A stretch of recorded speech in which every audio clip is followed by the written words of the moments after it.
petit problème de cinématique en une dimension. Ici, on va laisser tomber une roche à l'intérieur d'un puits pour en connaître la profondeur. L'énoncé va comme suit. Un enfant souhaite connaître la profondeur d'un puits. Pour s'y prendre, il laisse tomber une roche dans le puits et, à l'aide d'un chronomètre, mesure un temps de 5 secondes entre le moment où il lâche la roche et le moment où il entend le bruit. Si la vitesse du son est de 340 mètres par seconde, quelle est la profondeur du puits? OK. Donc, d'abord, ce qu'on cherche ici, c'est le delta Y. OK? Donc, si l'enfant laisse tomber la roche, éventuellement, ça va atteindre le fond du puits à une hauteur Y finale. Et ce qu'on cherche ici, c'est la variation de hauteur. Okay? Donc ça correspond à mon delta Y. OK, première stratégie.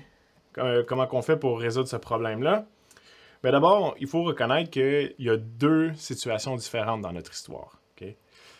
D'abord, il y a la première phase, la phase de chute libre. Donc la roche qui part du haut du puits et puis qui descend va accélérer vers le fond du puits. Donc gagner de la vitesse sous l'effet de la gravité. Donc ça va être ma première phase. Une phase où il va y avoir accélération dans un mouvement de chute libre. La deuxième phase, c'est une fois que la roche a atteint le fond du puits, ici, ben, ça va prendre un certain temps à ce que le son remonte jusqu'à la surface du puits. Okay? Donc, le son ne voyage pas à une vitesse qui est infinie. En tout cas, nettement plus faible que la vitesse de la lumière. Donc, la roche va frapper le fond du puits et ensuite, le son va remonter pour atteindre le haut du puits pour faire en sorte que l'enfant entende le bruit. Et c'est à ce moment-là qu'il va arrêter son chronomètre et mesurer un temps de 5 secondes. Donc, on peut percevoir ce problème-là comme il va y avoir un delta Y1 pour la chute libre de ma roche. Et une fois que la roche atteint le fond du puits, après ça, ça va prendre un certain temps à ce que le son parvienne jusqu'en haut. Donc, le son va remonter, va parcourir la même distance, qu'on va appeler delta Y2. Okay? Et ça va lui prendre un temps T2 au son pour faire ça. Et ça va prendre un temps T1 à la roche pour partir du haut du puits et tomber jusqu'en bas. OK, je pense qu'on a bien cerné le problème. Ici, donc, il va y avoir la première phase, c'est une phase de chute libre, puis après ça, ça va être une phase à vitesse constante lorsque le son part du bas du puits pour se rendre jusqu'en haut. Bon, deuxième étape. Okay, on a reconnu qu'il y avait deux phases distinctes. Maintenant, comment on fait pour trouver les variables qu'on cherche dans chacune des deux phases? Donc, on veut d'abord trouver l'expression pour delta Y1 en utilisant les équations. Ensuite, trouver l'expression pour delta Y2. Et là, on le sait que delta Y1 est relié à delta Y2. Okay? Il faut que le module soit égal. On sait que quand la roche part du haut du puits et descend, le delta Y1 ici va être négatif parce que je pars d'une plus haute valeur. Je m'en vais vers une plus petite valeur, donc la différence entre les deux va me donner quelque chose de négatif. Donc ce qu'on peut dire, c'est que le module de delta Y1, c'est égal au module de delta Y2. Et ça, je vais appeler ça simplement delta Y. Okay? Voilà. Et quand on va retrouver l'expression pour delta Y1 et l'expression pour delta Y2, ici, je n'obtiendrai pas les valeurs tout de suite, parce qu'il ne nous donne pas assez d'informations pour qu'on trouve directement ces valeurs-là. Bon, la dernière étape maintenant, ça va être de trouver la valeur de notre delta Y, sachant que ici, le temps que ça prend à la pierre à tomber, et le temps que ça... Donc ça correspond à T1, et le temps que ça prend au son à monter à l'intérieur du puits, donc le temps que ça prend pour chacune des deux phases, T1 plus T2, va me donner le temps total. Et le temps total, c'est l'information qui nous est donnée dans le problème. Quand on nous dit qu'il a mesuré un temps de 5 secondes entre le moment où il a lâché la roche et le moment où il entend le son revenir. Donc ici, on sait que le T, c'est égal à 5 secondes. 5 secondes. Et l'autre information qu'il nous donne, c'est la vitesse du son, que je vais appeler VS, qui est 340 mètres par seconde. Okay. Donc, le problème est un peu plus compliqué, étant donné qu'il faut considérer le temps que ça prend au son pour revenir. Si on nous avait simplement dit que le son voyageait à une vitesse infinie, ben, avec une équation seulement, on serait capable de résoudre le problème. Okay? Mais là, il faut considérer le problème dans ces deux phases distinctes et essayer de relier ces deux phases-là pour trouver nos inconnus. Donc, faisons ça. Ici, la première chose qu'on va faire, c'est trouver le delta Y1. Et on va faire ça en regardant les équations ici dans le bas. Quelle équation pourrait m'aider pour trouver le delta Y1? Bien, j'ai une équation, si je la regarde, je cherche un delta Y, donc ça me prend un Y et un Y0 dans l'équation. Donc, tout de suite, l'équation B et l'équation D. L'équation D pourrait nous servir, mais on ne connaît pas les vitesses finales. C'est un peu ça le problème. Okay? On ne connaît pas la vitesse de la pierre quand il va toucher le fond du puits. Donc, l'équation A, on ne peut pas l'utiliser. L'équation B, il n'y a pas de delta Y dedans, donc on va utiliser l'équation C. Donc, trouvons delta Y1 avec l'équation C. Si je remplace, je vais avoir delta Y1 qui est égal à V Y0 fois T1 moins 1/2 fois l'accélération. L'accélération ici en Y dirigée vers le bas, c'est l'accélération gravitationnelle, donc l'accélération Y c'est moins G. Donc je vais avoir moins 1/2 G T1 au carré. Et là, si l'enfant lâche la roche à partir du repos, ça veut dire que la vitesse initiale de la roche est nulle. Donc, le premier terme va disparaître. Ici, je vais avoir Vy0 qui est 0. Donc, tout ce qui me reste à la fin, c'est moins 1/2 GT carré. GT1 carré. Et ça, si on se souvient, j'avais dit que pour trouver le delta Y, je vais simplement considérer la valeur absolue. Okay?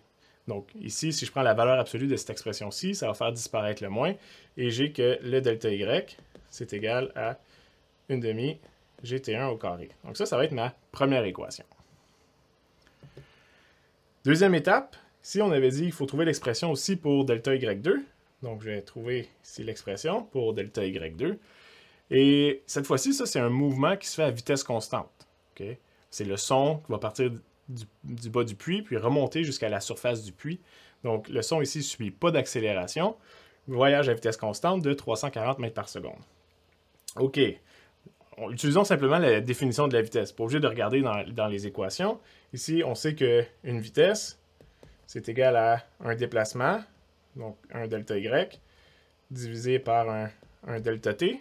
Okay? Ben, dans notre cas,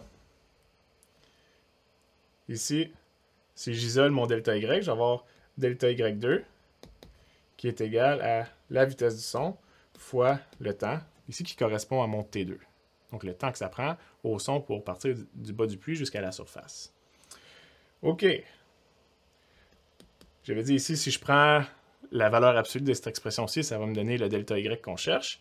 Donc, si je prends la valeur absolue, l'équation ne change pas, étant donné que tout est positif ici.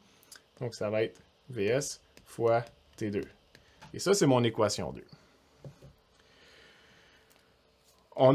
On a trouvé l'expression pour delta Y1 et l'expression pour delta Y2. Mais dans ces deux équations-là, il y a d'autres inconnus. Il y a T1 et T2 qu'on ne connaît pas. Okay? Donc ça fait en réalité 4 inconnus. Mais on peut relier ici deux de ces inconnus-là à quelque chose qu'on connaît.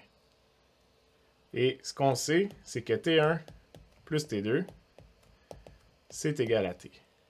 Donc ça va être notre troisième équation.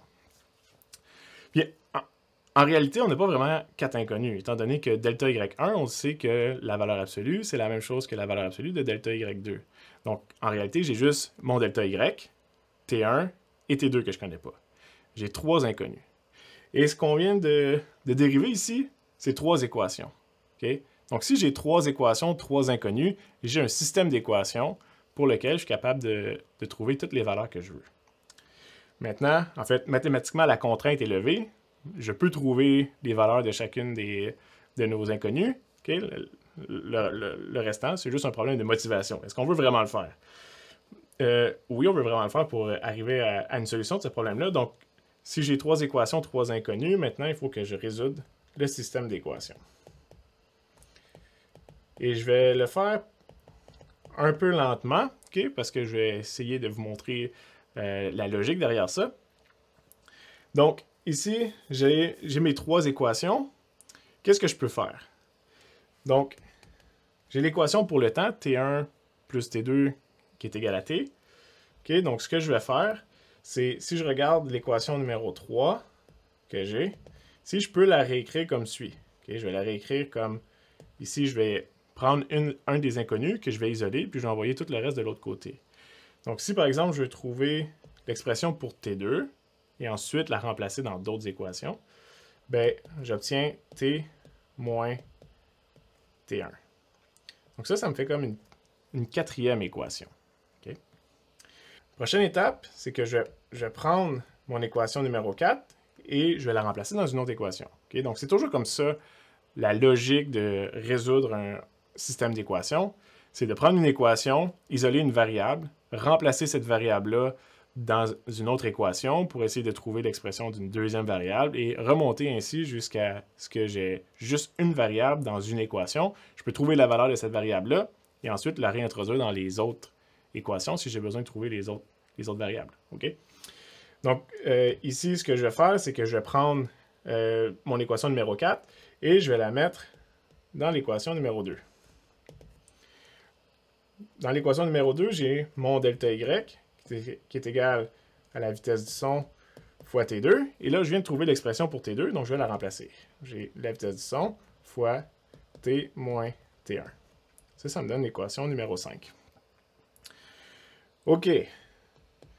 Maintenant, si je regarde l'équation 1 puis l'équation 2, j'ai delta Y qui est égal à quelque chose. L'équation 2, c'est delta Y, ben, l'équation 5 maintenant, delta Y qui est égal à autre chose. Ben, je sais que delta Y, c'est égal à delta Y. Donc, je peux dire que l'équation 5, c'est égal à l'équation 1.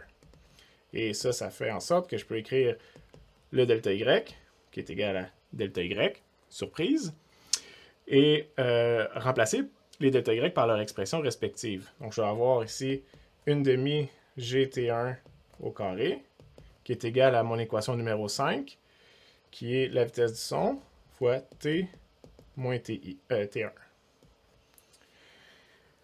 Et là, si je regarde l'équation que je viens d'écrire, dans cette équation-ci, la seule chose que je ne connais pas, c'est le temps numéro 1, T1. Donc, si j'ai une équation et un inconnu, je suis capable de trouver la valeur numérique ici, pas avoir une autre expression avec laquelle je ne saurais plus quoi faire, mais obtenir la valeur numérique de T1, que je vais pouvoir ensuite utiliser dans les autres équations pour trouver les autres variables. Donc, si j'isole ici mon T1, OK? Ici, je regarde, j'ai un terme au carré, puis de l'autre côté, j'ai un terme avec juste une puissance 1. Donc, je sais que je vais devoir transformer cette équation-là en une équation quadratique, qui va avoir la forme suivante. Je vais avoir 0. Je vais garder mon T1 de ce côté-là. Donc, je vais avoir une demi G T1 au carré. Et là, je vais transférer mon terme en T1. Donc, je vais avoir plus VS fois T1 moins VS fois T. Et là, j'ai clairement la forme d'une équation différentielle où j'ai ici ça qui est égal à A, le VS ici qui vaut B, et toute cette expression-ci qui est C. Okay? Donc, je peux résoudre cette équation quadratique-là, et ce que je trouve, c'est un temps T1 qui vaut 4,68 secondes. Le temps T1 qu'on vient de trouver, ça correspond au temps de chute de la roche. Okay? Après ça, on sait qu'il y a un temps T2 pour que le son parcourt cette même profondeur-là, le même delta Y pour monter jusqu'en haut. Le temps T2 ici, on sait par l'équation numéro 3 que T1 plus T2, c'est égal à 5. Okay? Donc ça veut dire que T2 ici, ça correspond à 0,32 à peu près secondes. Donc c'est à peu près le tiers d'une seconde. À peu près. Okay? Donc là, ce que j'essaie de faire, c'est juste essayer de prédire la réponse qu'on va avoir pour la profondeur du puits. Okay? Juste avoir une idée approximative de ce qu'on s'attend, sans faire le calcul, qui est la prochaine étape. On sait que le son voyage à environ 300 mètres par seconde. Et le temps T2 qu'on a trouvé, selon l'équation numéro 3, c'est le tiers d'une seconde. Donc, si j'ai un objet qui voyage à 300 mètres par seconde à peu près, et qui parcourt pendant un temps de 1/3 de seconde, mais je m'attends à avoir une distance delta Y ici qui va être autour de 100 mètres. Okay? Donc, si je fais 300 mètres par seconde, mais que je le fais juste pendant un tiers de seconde, c'est 300 divisé par 3. Donc, ça me fait à peu près 100 mètres. C'est la réponse que je m'attends. Okay? Maintenant, on va aller le calculer de façon plus précise. On cherche le delta Y. On cherche le delta Y. En ayant trouvé le temps T1, j'ai juste besoin d'utiliser l'équation 1, qui me donne directement le delta Y si je connais le T1. Donc, si on fait ça, j'ai mon delta Y qui est égal à 1 demi GT1 au carré. Et là, je peux remplacer les valeurs. Je vais avoir 1 demi 9.8 fois T1 4.68 au carré. Et si je pitonne, j'obtiens une profondeur de 107 mètres. Okay, donc, mon estimé d'à peu près une centaine de mètres, je savais que c'était pas très précis, mais ça me confirme que je suis quand même dans la bonne direction. C'est logique. Tout ce qui se passe ici, c'est cohérent. Et c'est l'important. Si j'arrivais à quelque chose de pas cohérent ici, c'est nécessairement parce que j'ai fait une erreur quelque part. Et si dans un examen, j'ai pas le temps de trouver mon erreur, je peux au moins mentionner que la réponse n'est pas bonne. OK? Je dis, c'est pas logique, je sais pas, je me suis trompé, j'ai pas le temps de gérer ça. Et voilà. Donc, on peut essayer d'aller au moins grappiller quelques points des correcteurs si on admet que la réponse qu'on obtient n'est pas raisonnable. Voilà.